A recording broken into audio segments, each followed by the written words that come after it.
অবিশ্বাসীরা শোনো শোনো, তোমরা যখন তোমাদের ঘরে প্রবেশ করবে, ঘরে প্রবেশ করার পর সর্বপ্রথম তোমার যেই কাজ, প্রথম কাজটা হলো ঘরের মধ্যে যারা আছে সবাইকে সালাম দিয়ে দাও। কি দিয়ে দাও? সাল্লিমু আলা আনফুসিকুম, একে অপরকে সালাম দাও। তাহিয়াতাম মিন ইনদিল্লাহ, এটা আল্লাহর পক্ষ থেকে অভিবাদন পদ্ধতি। মুবারাকাতান তাইয়্যিবা, এর চেয়ে বরকতময় বাণী, এর চেয়ে পবিত্র বাণী আর হতে পারে? কি সুন্দর বাণী! আসসালামু আলাইকুম ওয়া রাহমাতুল্লাহ।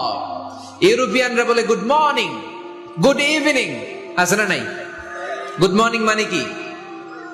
শুভ সকাল, ঠিক কি না? গুড ইভিনিং মানে কি? শুভ সন্ধ্যা। পৃথিবীর অনেক জায়গা আছে যেখানে কোনো সকাল নাই, যেখানে কোনো সন্ধ্যা নাই, এরকম জায়গা আছে না নাই? আপনারা ভূগোল পড়ছেন না? এই পৃথিবীর এমন এমন জায়গা আছে যেখানে 6 মাস দিন, ওইখানে রাত নাই, তো এখানে গুড ইভিনিং আসলো কোত্থেকে? কথা বলে